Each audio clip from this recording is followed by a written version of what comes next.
20 modèles, voire plus. Donc qui dit 20 modèles, ça veut dire qu'il y a au moins 3 coiffeurs, 3 maquilleurs. Et ça ressemble des fois à l'organisation d'un bloc opératoire avec des intervenants, avec des horaires. Et mon activité de médecin en libéral m'a permis de moduler ou me faire remplacer, de faire en sorte de me libérer du temps pour ces projets artistiques. Enfin, l'anesthésie, ça consiste quand même à déconnecter une grande partie du cerveau. On coupe les connexions nerveuses, donc on perd le contrôle.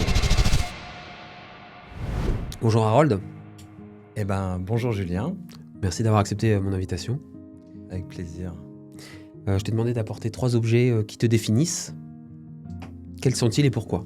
Alors, j'ai amené, on va commencer, j'ai amené un livre, donc celui-là, de Kundera, parce que Kundera a été un des auteurs qui m'a fait un véritable choc quand j'ai découvert son œuvre, une exploration de l'humain et des bas-fonds, je dirais, de l'humanité.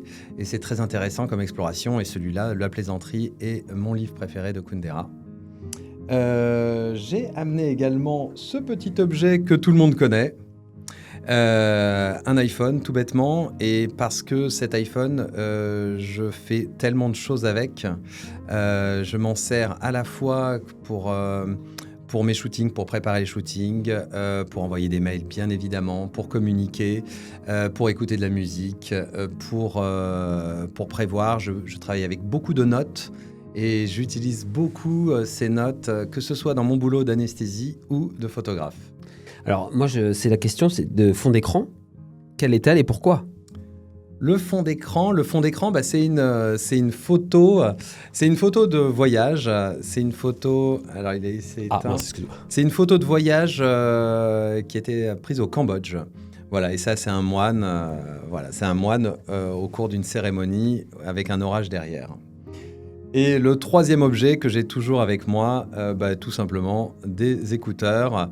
Que je fasse du sport, quand je marche, ou même le soir chez moi, j'ai très souvent ces écouteurs qui sont pas loin. Ok, cool. Alors justement, je t'ai invité parce que tu es anesthésiste et aussi photographe. Oui. Je ne sais pas si on peut dire photographe ou anesthésiste, excuse-moi du mentir par rigueur de l'ordre. On s'est connus donc dans une clinique parisienne où on travaillait ensemble. Est-ce que tu peux donc nous raconter un petit peu ton parcours d'étudiant et puis ensuite ce qui t'a mené à la photo ? Alors assez classiquement, moi au lycéen, je me posais souvent des questions sur j'étais fasciné par comment fonctionnait le corps humain, sur la physiologie et par ailleurs je me posais pas mal de questions un peu d'ordre éthique aussi, du style mais pourquoi on nous oblige à mettre une ceinture de sécurité dans une voiture, voilà. Et donc, j'ai hésité entre faire de la philosophie ou faire de la médecine. J'ai été en médecine et en parallèle de mes études médicales, j'ai toujours eu le goût on va dire, de créer, d'innover, de jouer. Et pour moi, le jeu, ça se manifeste par la création. Et donc, j'ai toujours, depuis l'enfance, j'ai toujours aimé dessiner, peindre. Et quand je me suis... depuis très longtemps, je faisais de la photo, assez fasciné par l'association entre la machine, la mécanique et comment fonctionnait un boîtier. Et puis le côté artistique, comment la science pouvait aider à créer de la beauté. Et voilà, et donc naturellement, j'ai continué le processus créatif en même temps que mes études de médecine et que ma vie de médecin. Est-ce que tes parents faisaient de la photo, t'ont initié ? Mon père m'a donné le goût, je pense, à la photo. Il en faisait, il faisait un peu de photo. Il aimait bien le côté technique, l'approche technique de la photo. Et donc alors, tu as fait ton internat, tu as choisi l'anesthésie. Oui. Tu as été chef ou assistant dans quel hôpital ? Oui, j'ai été chef de clinique à l'hôpital Avicenne à Bobigny. Et donc du coup, qu'est-ce qui s'est passé petit à petit, la photo a pris de plus en plus de place. Tu as laissé un peu de côté la photo à un moment dans ta vie. que tu as récupéré après? Ouais, c'est un peu ça. J'ai commencé très tôt à faire de la photo et j'avais 18 ans, j'ai été dans un club photo. Et puis ensuite, je me suis formé avec des livres. À l'époque, on avait des livres. Et c'était à l'époque de l'argentique. Quand le numérique a déferlé, j'ai eu une période où j'ai quasiment arrêté la photo parce que je me disais que c'était devenu un truc d'informaticien, assez bêtement d'ailleurs. Et pendant 10 ans, j'ai plus rien fait. Puis ensuite, 10 ans après, je me suis mis au numérique et notamment à la retouche que j'ai adoré, développer une photo. J'ai retrouvé en fait la créativité que j'avais quand je développais et que je faisais les tirages de mes photos en noir et blanc en laboratoire. J'ai retrouvé cette créativité-là avec l'ordinateur et la retouche numérique. Ok. Du coup, c'est la photo, il y a eu j'ai l'impression quand même pas un revival, mais ça... Oui, ouais, c'est ça. Oui, oui, tout à fait. Et en fait, c'était il y a 5-6 ans que ça a vraiment... où en photo, je suis passé, on va dire, d'une pratique un peu occasionnelle à des grands projets destinés à de la galerie, à de l'exposition, et où on a pu me connaître en tant que photographe. Et voilà, ça, c'était il y a 4-5 ans. Et mon activité de médecin en libéral m'a permis de moduler et de pouvoir ou me faire remplacer ou de m'arranger avec mes collègues, de faire en sorte de me libérer du temps pour ces projets artistiques. Justement, moi, ce qui m'intéresse, c'est justement cette balance que tu as donc, entre ton activité professionnelle d'anesthésiste et cette passion que tu as pour la photo et qui... qu'est-ce que l'une, en termes de passion, apporte à l'autre ou est-ce que c'est un équilibre que tu veux avoir? Je pense que d'une façon générale, alors on est tous différents, mais je pense qu'on a tous besoin d'avoir des endroits où on peut, comme je disais tout à l'heure, s'amuser, jouer. Quand on était enfant, quand on était dans la cour de récréation, la cloche sonnait, on allait s'amuser, on faisait voilà, on courait, on jouait. Moi, j'ai toujours voulu, quand la cloche sonne, aller jouer. Et moi, aller jouer, c'est soit faire du théâtre, ce que j'ai fait pendant plusieurs années, ou de la sculpture. Et là, c'est mener des projets photographiques. Donc, j'ai besoin de ça dans ma vie, comme j'ai besoin d'autres choses. Mais ça, c'est une source de créativité et de liberté pour moi. Parce que justement... La médecine qu'on pratique au bloc opératoire, elle est assez standardisée, même si elle doit être, je pense, empreinte d'humanisme et d'humilité, de qualité humaine au quotidien. Elle est quand même assez standardisée, assez aseptisée. Justement, le côté, donc ton univers justement photographique est très onirique, qui est... je sais pas, je suis pas un critique de photographe, donc je veux pas utiliser des mots réducteurs, mais en tout cas, je trouve vraiment c'est un univers fantastique, etc. Et justement, ça permet d'équilibrer ces deux univers. Oui, alors il y a des fois il y a des points communs, curieusement, parce que pour faire 3 jours de shooting intense avec, puisque je fais des shootings avec des mises en scène, avec des fois il y a 20 modèles, voire plus.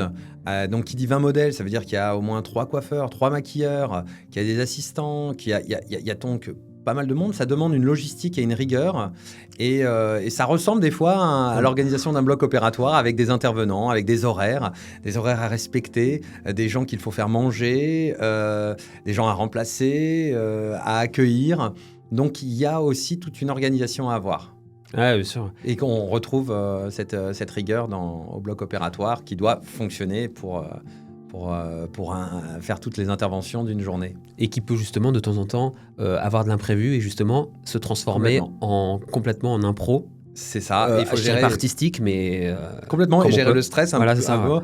Donc, au bloc opératoire, ça va être gérer une intervention qui est un peu plus longue, qui nécessite une transfusion sanguine ou autre chose. Et bien, sur un shooting, ça va être, par exemple, il n'y a plus de piles dans un appareil, et cet appareil télécommande, par exemple, les lumières. Ça pourrait être tout con, donc il faut savoir comment faire à ce moment-là. Il y a plein de monde, il faut respecter un timing, on trouve d'autres solutions. Voilà. Donc on a à chaque fois où l'absence d'une personne, on cherche des moyens sans paniquer. Et voilà. Et ça, je pense que ça, c'est un atout aussi d'avoir eu cette expérience de bloc opératoire, un travail aussi de chef d'orchestre dans les deux cas. Ok, c'est intéressant. Et du coup, alors moi, je m'adresse aux jeunes, Harold, qui ont début d'internat.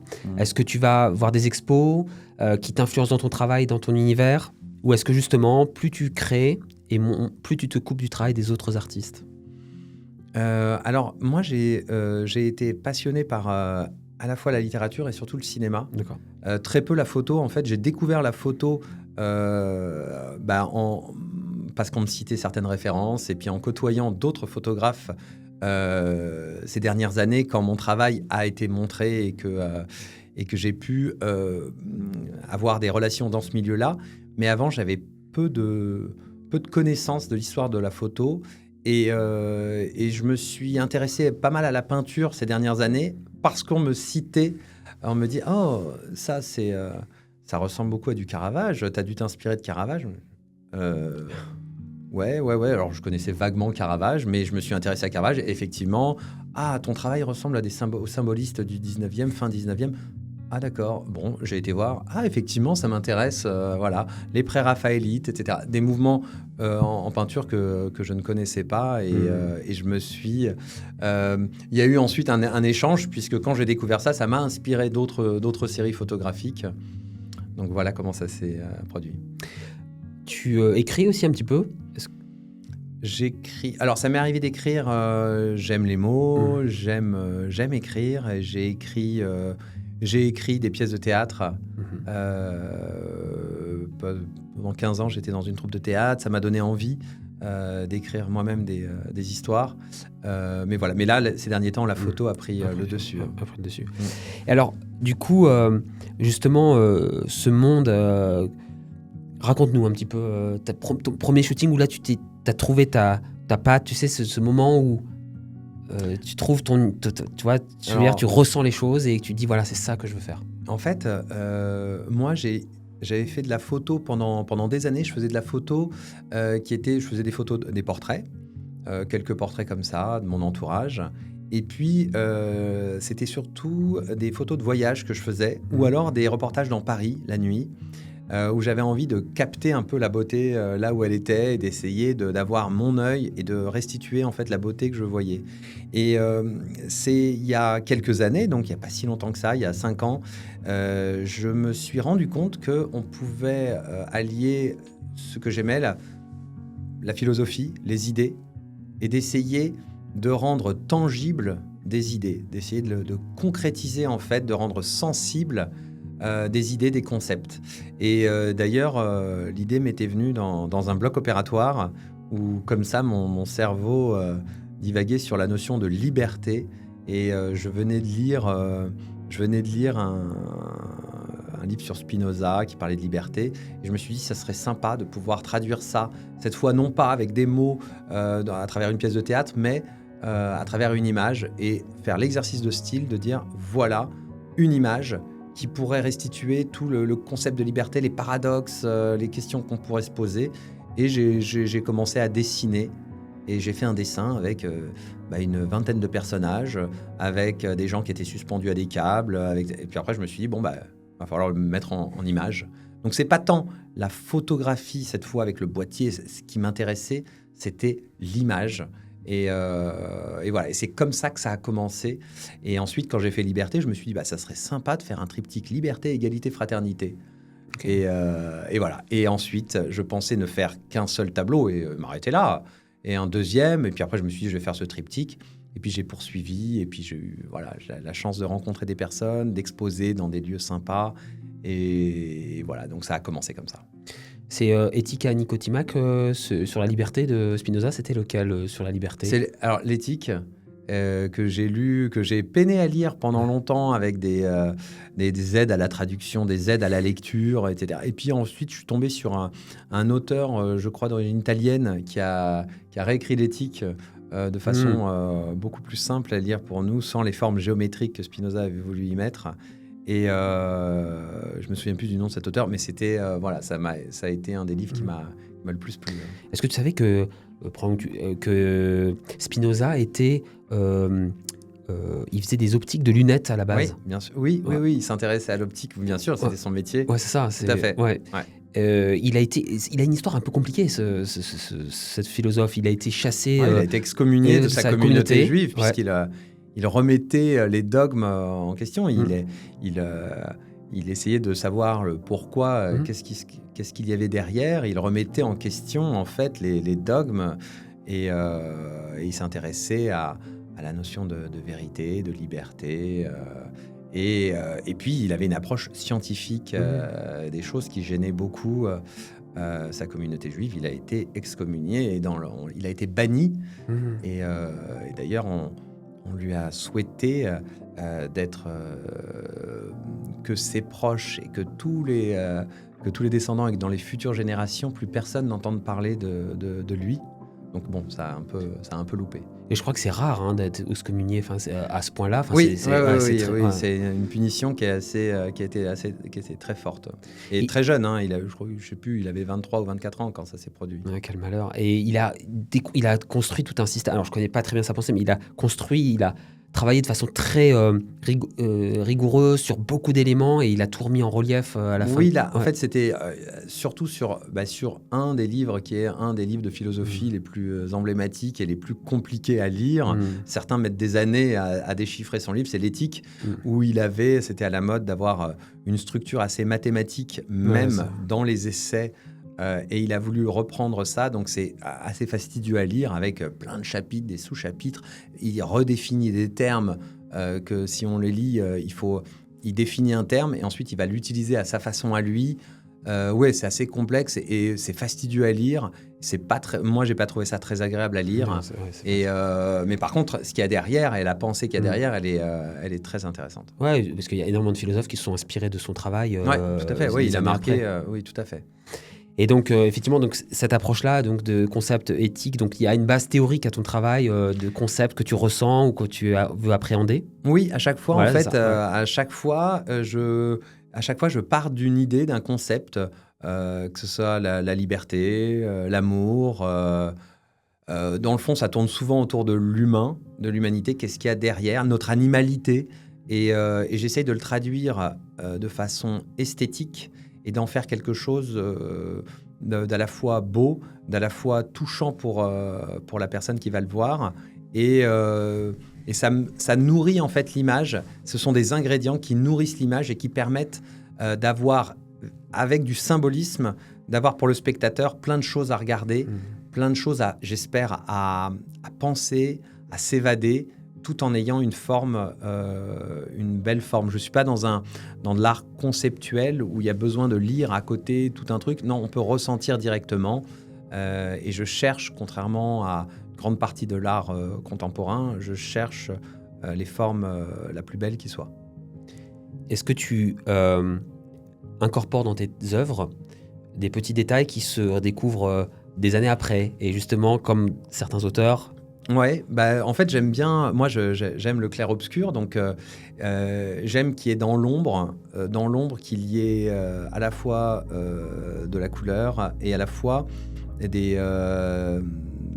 pas mal de petites choses qui sont dans l'ombre, qui au début, on le regarde, on ne les voit pas, mais qui se découvrent progressivement. Alors c'est pour ça que par exemple sur Instagram, mon travail c'est compliqué, ça nécessite de la place puisque mes tableaux sont faits pour être sur des tailles au minimum de 60 par 90 cm, voire plus, la plupart du temps c'est plus grand. Et parce que justement il y a une richesse dans l'obscurité, des choses qui se découvrent progressivement et notamment là j'ai vendu à un collectionneur une photo et quelques mois après, je crois que c'était 3 ou 4 mois après, il s'est aperçu que parmi les personnages, beaucoup de personnages se ressemblaient. Et en fait, j'avais utilisé un petit procédé où j'avais photographié plusieurs personnes, les 4 mêmes personnes que j'avais photographiées dans des espaces différents et intégrées sur l'image pour créer, mais ils sont dans l'obscurité, donc ça ne se voit pas. Et lui a mis plusieurs mois à se dire, mais tiens, ils ont un peu tous la même tête, c'est un peu curieux parce qu'il y avait cette volonté d'avoir une armée un peu de gens bizarres qui se ressemblent, voilà. Ok, donc une sorte de complexité, mais justement une spontanéité dans ton œuvre pour qu'on ressente l'émotion. Voilà, c'est ça. mais tout en ayant une image assez construite et cette volonté d'avoir plein de petites grilles de lecture différentes avec des objets qui, placés là, peuvent symboliser des choses ou peuvent évoquer à la personne différentes choses. Moi, ce qui m'intéresse, c'est la notion du réel et l'art. Alors, à travers l'anesthésie, l'absence de conscience, jusqu'à la conceptualisation du présent ici, et puis ce domaine de l'imaginaire. Comment tu te places par rapport à ça ? C'est-à-dire que, est-ce que quand tu travailles sur une œuvre, tu dis voilà, je suis dans le réel, tu parlais des détails réels pour créer cette œuvre, et est-ce que quand tu es dans le présent, ma question est un peu floue, mais quand tu penses à des idées, etc., dans le réel, comment te viennent tes idées ? Et justement, est-ce que des fois, ma question est là, c'est est-ce que tu as du mal à... Des fois, tu penses tellement à tes œuvres que tu as du mal à trouver le réel du... Tu vois, tu veux dire, tu rentres dans ton œuvre tellement... Tu es tellement impliqué dans ton œuvre que tu as du mal à trouver la frontière entre irréel et création. Moi, je me sers des fois, pour faire comprendre une idée, on a besoin de passer par des choses qui ne sont pas réelles.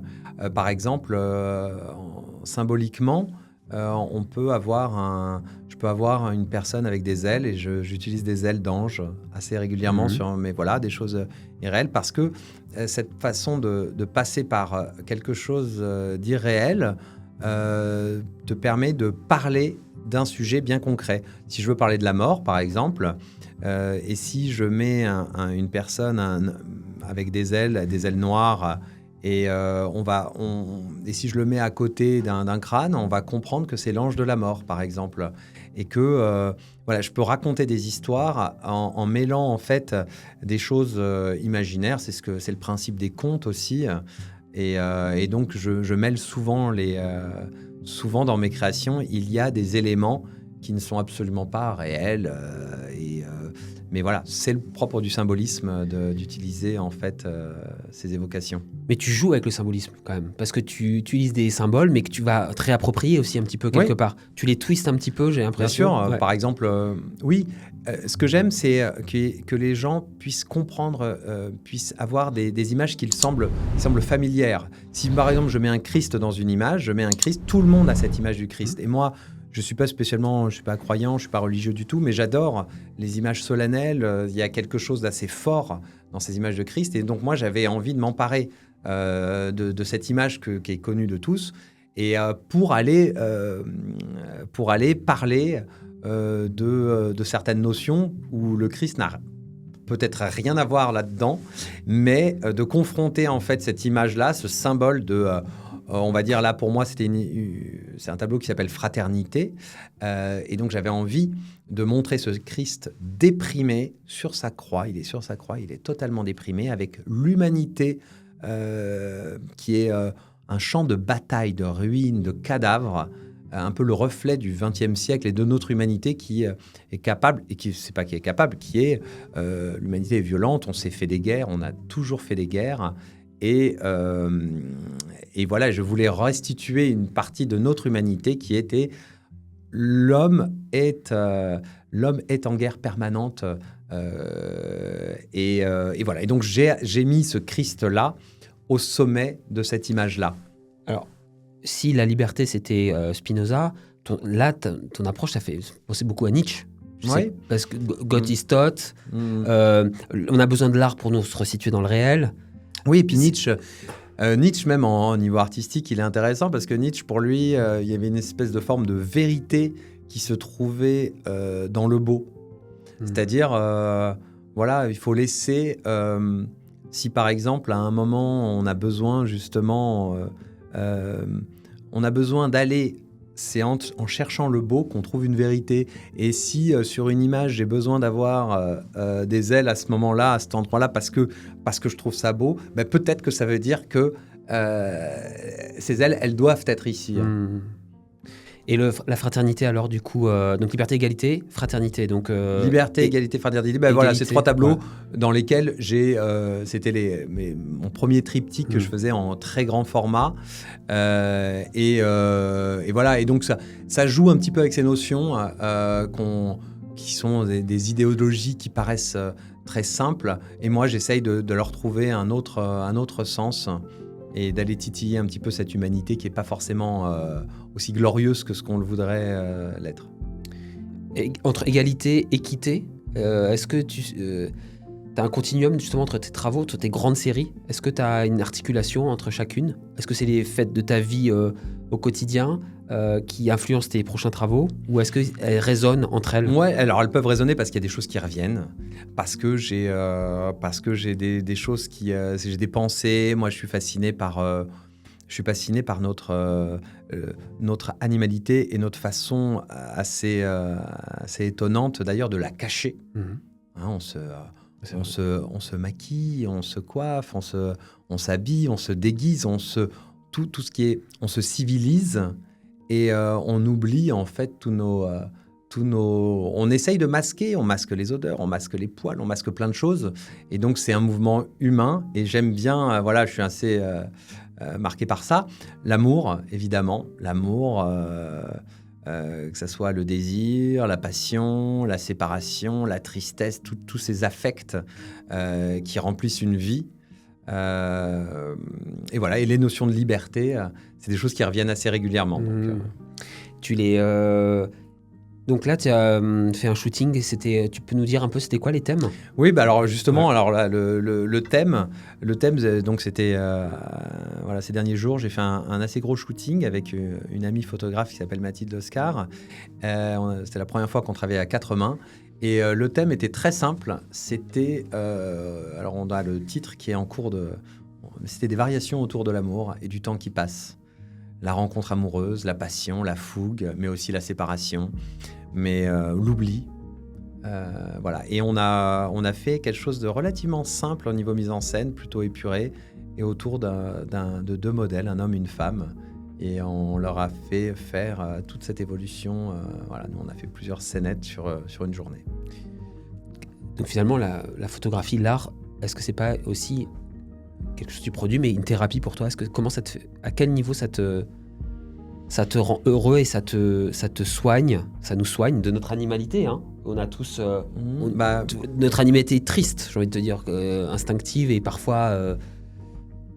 Alors, je ne sais pas si ça me soigne. En fait, moi, j'ai l'impression que si je ne le fais pas, j'aurais presque une culpabilité à ne pas exprimer.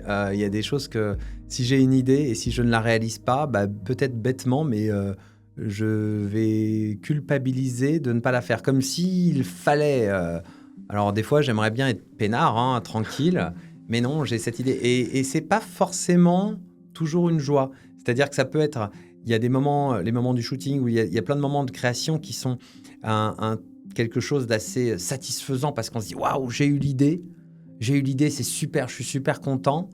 Mais donc, on a l'idée, moi je suis content quand j'ai l'idée, je suis content quand tout est terminé, mais entre les deux, c'est quand même des fois, c'est de la souffrance, c'est du stress, c'est de la pression, on se met la pression, c'est ensuite, on rentre on entraîne toute une équipe.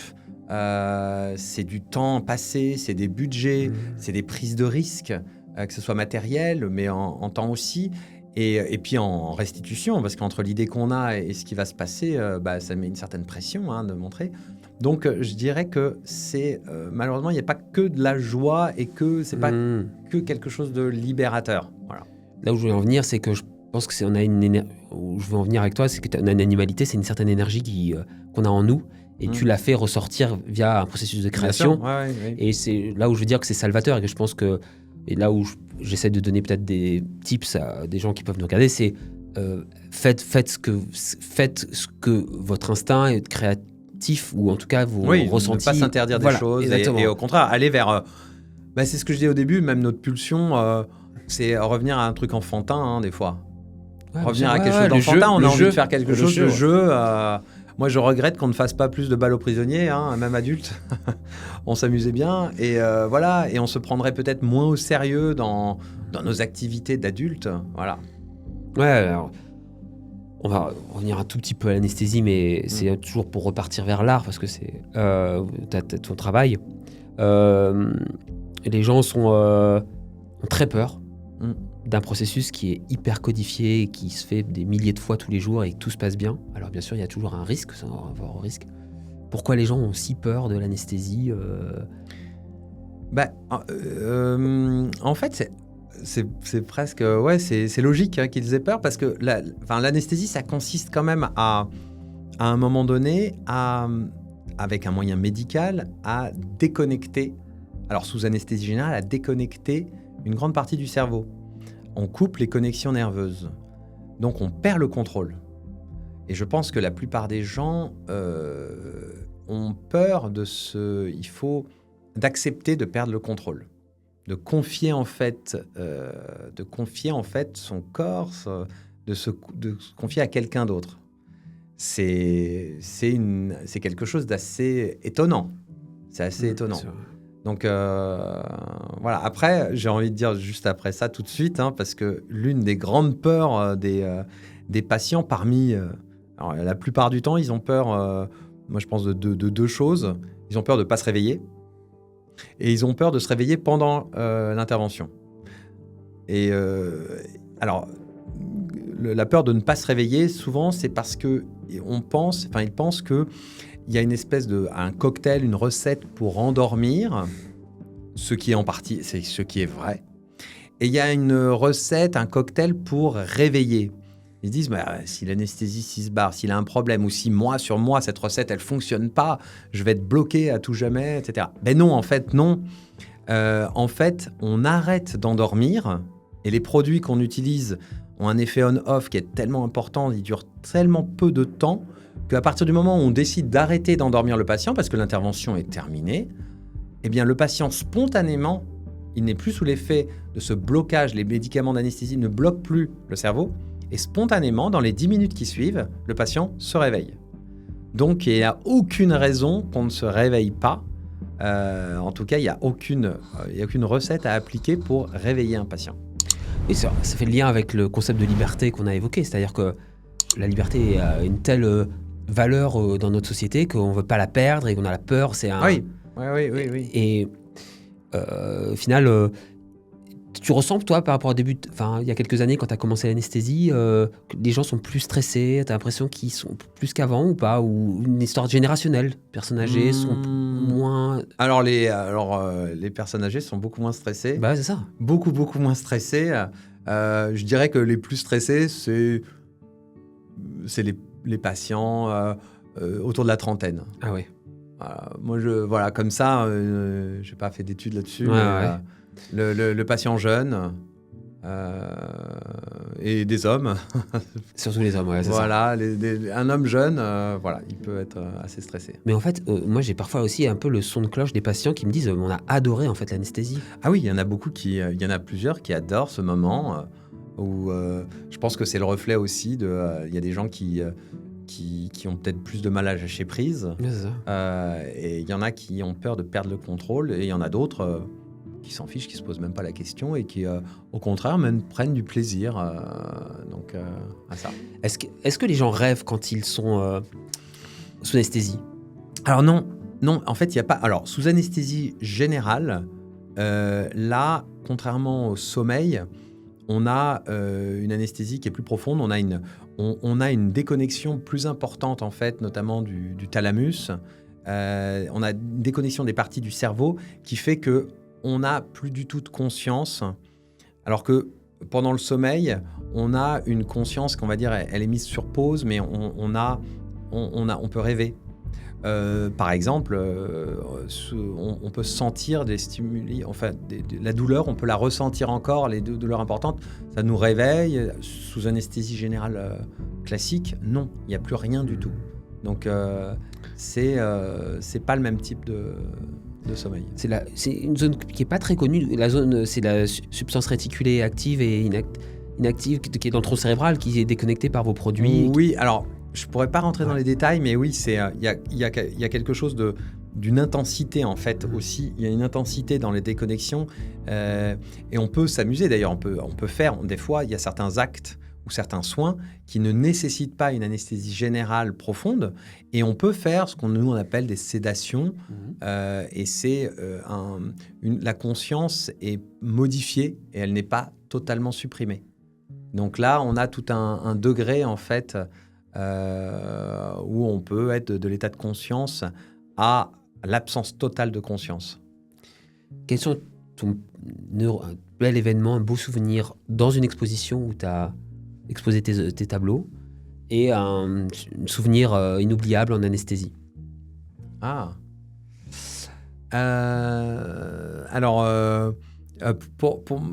exposition, j'ai eu la chance d'exposer dans des lieux qui étaient sublimes, et notamment, je pense notamment en Normandie, dans un musée des Beaux-Arts à Bernay, qui m'a fait l'honneur pendant 3 mois d'accueillir tout un travail, tout un travail photographique avec des très grands formats.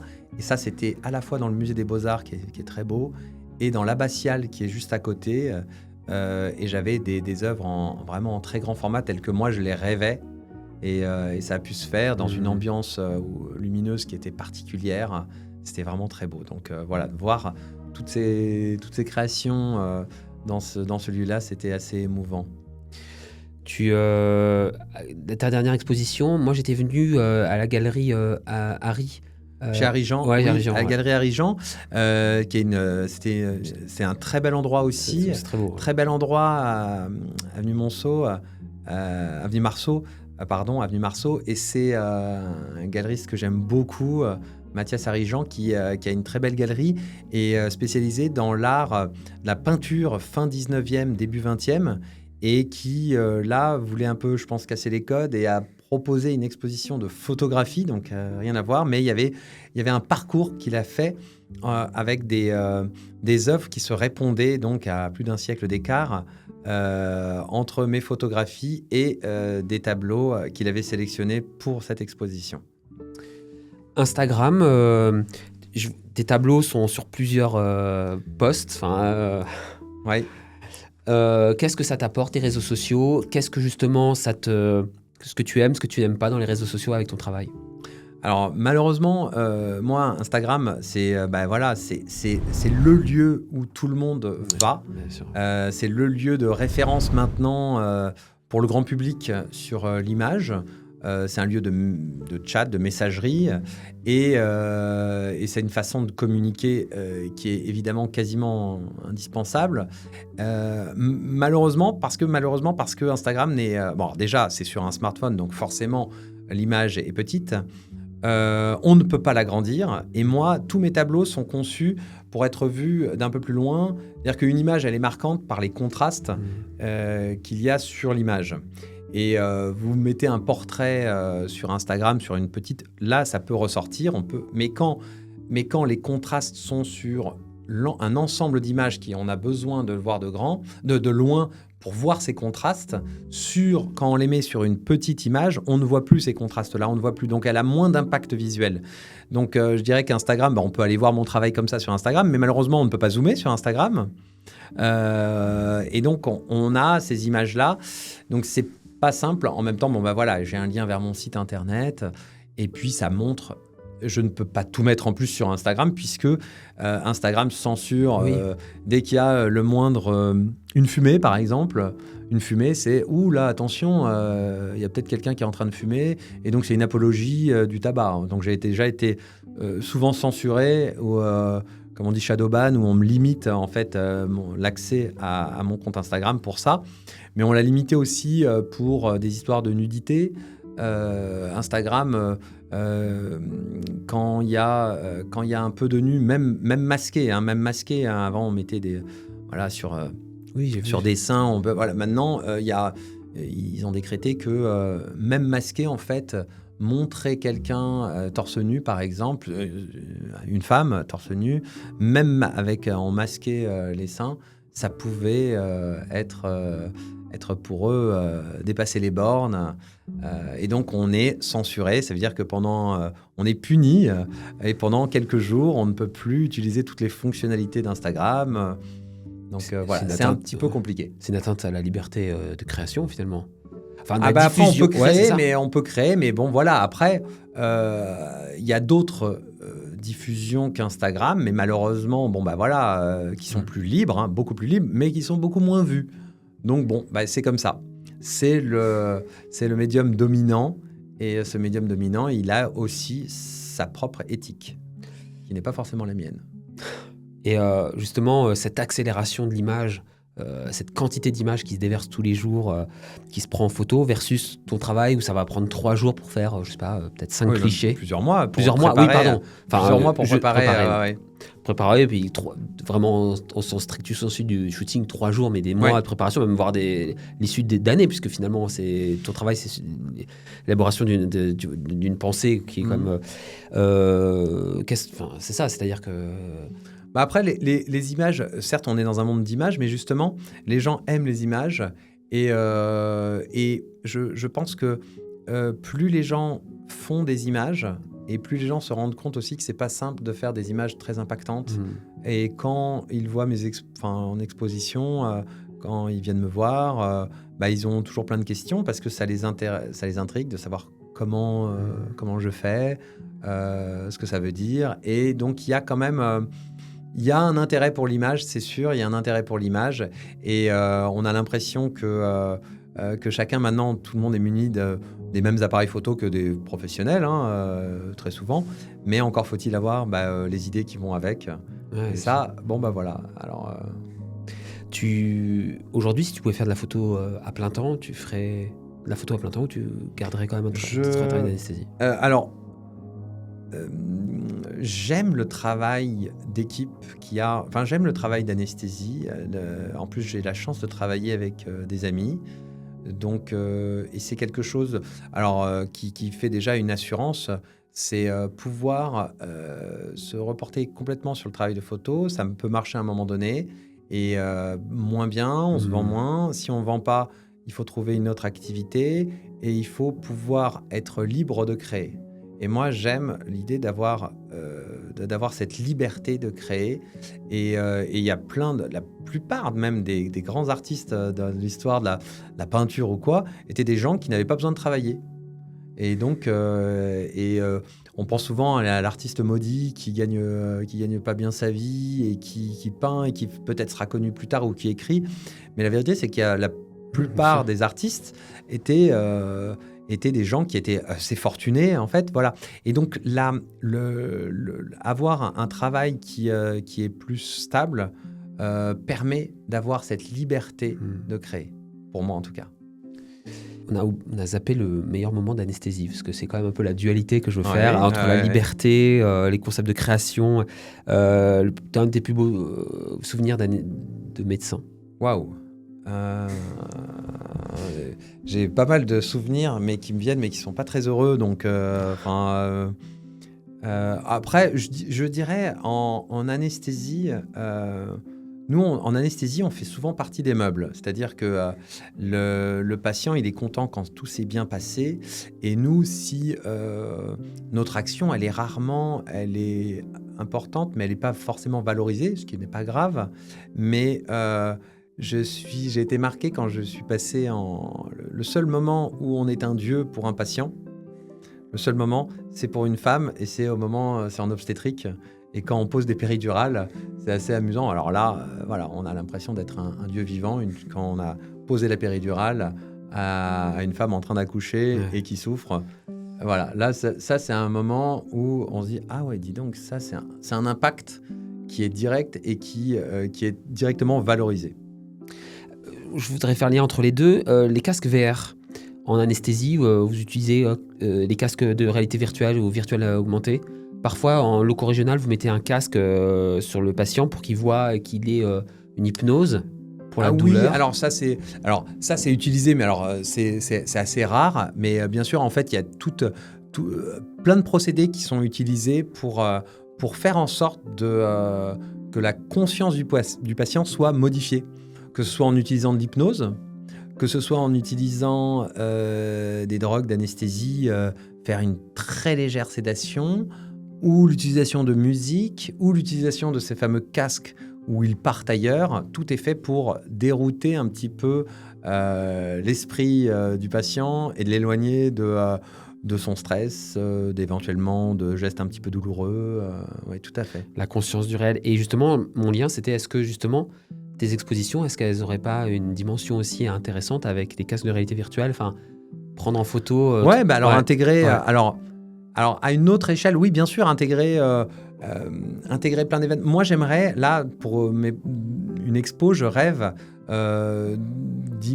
d'avoir une immersion plus importante et avoir des odeurs, et avoir notamment, c'est ce que d'ailleurs, c'est l'objet de mon dernier shooting là, dont j'ai parlé tout à l'heure, celui sur l'amour.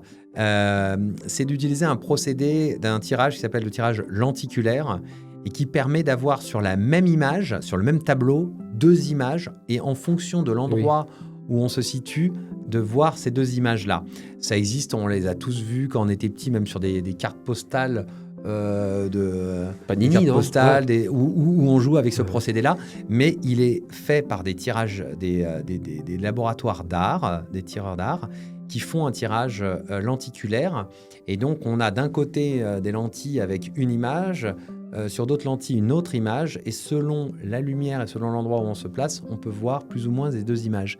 Et ça permet de raconter des choses, et ça permet un peu de dérouter un peu le cerveau aussi, et de raconter des histoires avec ces 2 images. Et je trouve ça très intéressant, et c'est ce que j'ai envie de faire. Voilà. Et donc, dans une exposition, avoir des images lenticulaires, et essayer de les mettre en scène même en utilisant d'autres sens. Bien sûr, je rêverais de faire quelque chose comme ça et de travailler sur le procédé lenticulaire et de la 3D, aussi de rentrer dans une image. Oui, ça, j'aimerais beaucoup.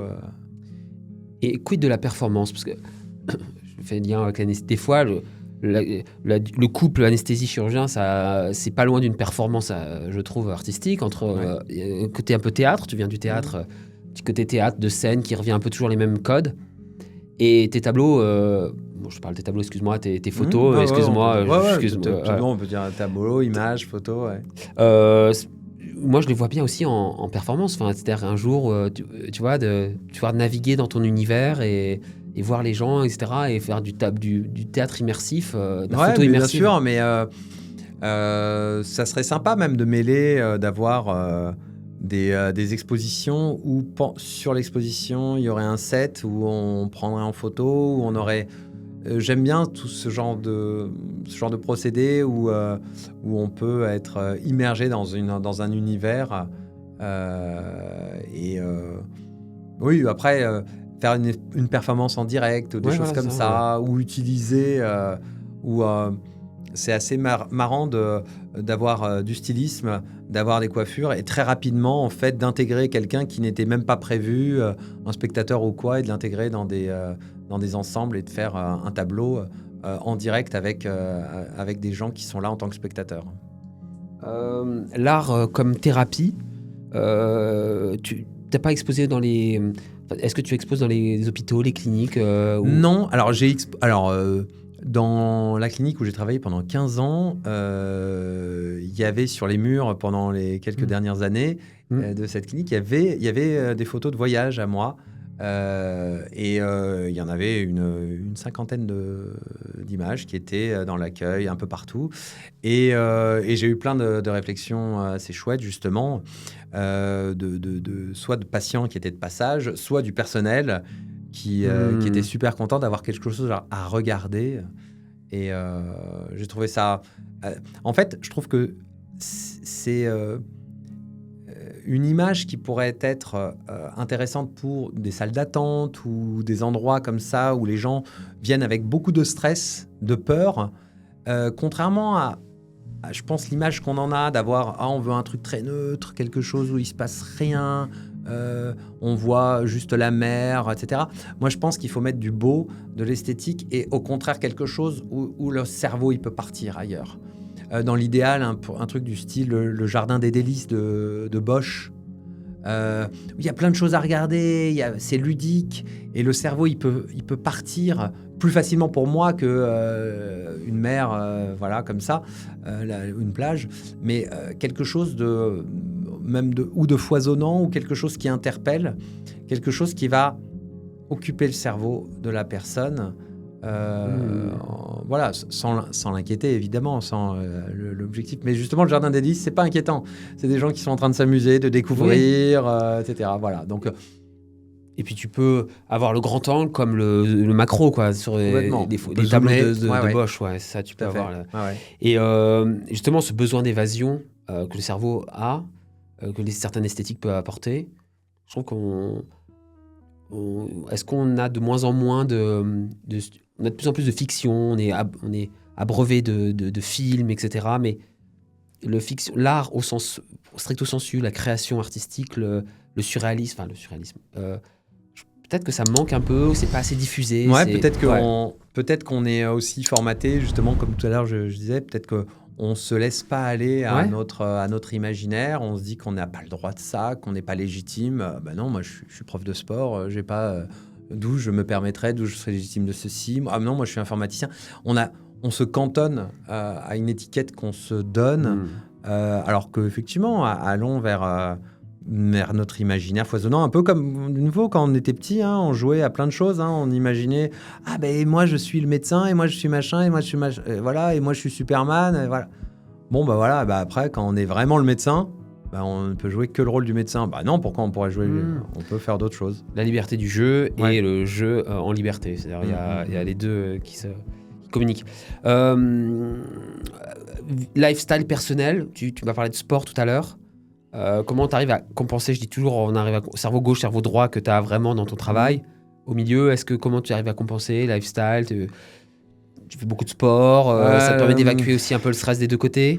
Alors oui, alors moi j'ai une tendance à être peut-être un peu excessif. D'ailleurs, donc je traverse des périodes où je vais sortir beaucoup, aller beaucoup au restaurant, boire, manger, je suis gourmand, etc. Et puis des périodes où je me dis mince, je me reprenne complètement. Et donc là, le sport, j'ai toujours fait du sport de façon alternative, avec des pauses. Mais oui, en ce moment, par exemple, j'ai redécouvert les sensations physiques que pouvait me donner le sport, de mieux gérer son alimentation, ses efforts, et la joie que ça pouvait être aussi de redécouvrir qu'on n'est pas qu'un simple esprit, que tiens, on a un muscle là, tiens, c'est assez amusant. Voilà, quand on s'intéresse à cette écorce, à ce corps, que moi personnellement j'ai pas toujours veillé sur lui. Donc là, je veille un peu plus sur lui et je m'y intéresse. Bon, c'est bien, ça fait. Je trouve que ça fait, comme tu dis, tu as dit le terme peut-être excessif ou extrême, excuse-moi. D'un naturel excessif. Mais je trouve qu'il y a de la bienfaisance et dans l'excessif parfois. Ouais.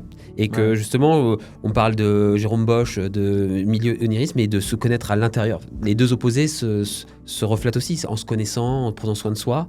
On peut aller plus loin et se projeter plus dans le réel grâce à justement à des mondes oniriques, etc. Et c'est le concept de liberté qui fait écho un peu à tout ça. Et c'est bien. Qu'est-ce qu'on peut te souhaiter pour tes prochaines étapes? Quels sont tes rêves? Qu'est-ce que tu projettes prochainement? Ce que j'aimerais, c'est pouvoir à la fois continuer ce travail de photo, faire des grosses expositions, intégrer peut-être une grosse galerie, ça serait l'idéal pour moi, et continuer à faire des beaux projets, tout en ayant ma vie d'anesthésiste comblée aussi, avec mon associé avec lequel je partage cette activité depuis plus de 15 ans maintenant. Donc...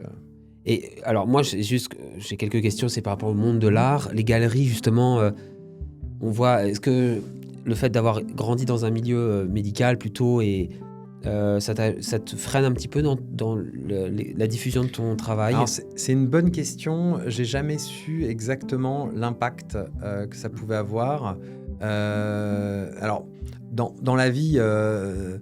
il y a beaucoup plus de gens qui me connaissent en tant que photographe que médecin parce que les images, parce que les réseaux sociaux, parce que les expositions, ça draine beaucoup plus de monde et que l'anesthésie, ça reste quand même quelque chose de plus dans l'ombre. Mais oui, est-ce que ce parcours-là peut freiner? Je n'ai pas vraiment de réponse. Ouais, J'ai pas vraiment de réponse. Je ne sais pas. c'est difficile parce que c'est des milieux tellement opposés en même temps que graviter dans l'un monde ou dans l'autre. Et c'est des codes, c'est etc. Et même si on appartient aux deux mondes, c'est difficile de graviter dans ça. Oui, parce que très souvent, moi, j'ai pas fait d'école d'art. L'école d'art, alors au-delà de la technique, l'école d'art donne, et en France, on aime bien aussi, donne des titres. Des étiquettes. Et des étiquettes. Et donc, c'est toujours une question de, ah ben voilà, il y a la légitimité puisqu'il y a eu ce diplôme qui a été délivré. Ouais. Comme si, en fait, en délivrant un diplôme à 21 ou 22 ans, on avait le statut d'artiste. Ouais. Voilà. Donc, il y a bon, heureusement, encore une fois, si on va au-delà des codes, eh ben, voilà, on peut être artiste, on peut créer, en tout cas, être artiste, c'est un peu flou, mais créer, et ensuite, après, pouvoir être reconnu par le public, ça passe quand même en grande partie encore par des galeries, et donc c'est important de pouvoir être soutenu par des galeries. Au final, moi je pense que l'art c'est de la neuroscience, quoi. C'est-à-dire que vous créez des tableaux qui font créer de l'émotion, et l'émotion c'est de la neuroscience. Ouais. Et quelque part il y a une telle confusion, on n'arrive pas à expliquer suffisamment ce que nous provoque les émotions. Enfin l'art c'est pour moi si on pouvait faire des électromyogrammes à des électroencéphalogrammes, ce qui se passe, c'est magique, c'est quelque pourquoi part. Pourquoi on recherche le beau. Moi ce que j'aime, c'est quand la notion d'émerveillement. Voilà, j'aime le côté où on crée quelque chose qui donne de l'émerveillement. Ok, parce que ça te, c'est une émotion que tu veux que tu aimes. Ouais, faire. Alors à la fois donner ou voir chez les gens. Des deux côtés. Moi personnellement, c'est ça que je recherche. C'est que ce soit en cinéma, en musique, les images. J'ai envie d'être émerveillé, j'ai envie d'un coup de me sentir volé, de ne plus être dans ma routine et de me dire waouh, mais ouais, la vie elle est belle. Tu vois, ça me stoppe dans mon processus de pensée là, tu vois, ce que tu viens de me dire. Ok, Harold, merci beaucoup. Est-ce que moi j'ai toujours deux questions à la fin. Mais je vais en rajouter une. Qu'est-ce que tu as 3 livres, parce que j'aime ce processus que tu as un peu protéiforme entre la philosophie, la littérature, le cinéma dans ta création artistique et qui s'équilibre avec ta médecine, avec la pratique de ta médecine. C'est à 3 livres, 3 tableaux à conseiller à des gens qui ne sont pas très des œuvres qui ne sont pas très connues. Lesquelles tu donnerais Waouh, alors 3 livres. 3 livres, je donnerais celui dont j'ai parlé tout à l'heure, n'importe quel ouvrage de Kundera, mais la plaisanterie par exemple, c'est un très bien. J'adore, alors là qui me vient comme ça parce que c'est des ouvrages qui m'ont fasciné, Tzvetan Todorov, qui est un Français d'origine bulgare qui est décédé il y a quelques années et qui a fait de l'anthropologie et qui fait des choses magnifiques. Et puis un philosophe que j'aime beaucoup aussi qui s'intéresse à l'éthique, qui s'appelle Ruven Ogian. Ah oui. Ruven Ogian. Éthique minimale. Voilà, l'éthique minimaliste. Et qui lui aussi est décédé il y a quelques années et qui fait de la philosophie qu'on dit analytique et qui s'intéresse au bien, au mal, ces notions-là, avec beaucoup, beaucoup d'humour. Et vous pouvez le lire, il n'y a pas besoin d'avoir des références très importantes. Ça se lit facilement, c'est drôle et c'est très intelligent. Ouais, il a un côté populaire, de la philosophie populaire, et à la fois, il était chercheur au CNRS en éthique. Enfin, c'était quelqu'un de totalement incroyable. Qui, d'ailleurs, il a écrit un livre sur l'odeur des croissants chauds, je crois. Oui, de l'influence de l'odeur des croissants chauds. Oui, c'est ça, je crois. Oui. C'est marrant parce qu'on en parlait avec François Blot, qui est réanimateur et éthicien aussi. On en parlait à la fin de l'interview. Et cet homme, il a un côté. Je pense qu'il est pas suffisamment reconnu. Il n'a pas été. C'est-à-dire, je pense que c'est un philosophe qui aura une influence à l'avenir majeure. Alors, il a une grande influence au niveau universitaire et il est repris par plein d'autres personnes en sciences humaines dans le monde. C'est parmi les philosophes qui ont eu le plus d'impact sur la pensée dans le monde. Mais au niveau popularité, voilà, il est largement moins populaire qu'un Michel Onfray, par exemple.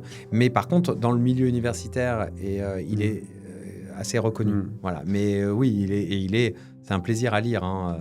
D'ailleurs, cet homme, on le voit sur les plateaux de télé à la fin de sa vie, atteint d'une maladie, maladie du siècle, on va dire, et il est, et ça fera peut-être écho à peut-être un autre entretien, d'une simplicité, il dédramatise un petit peu sa situation.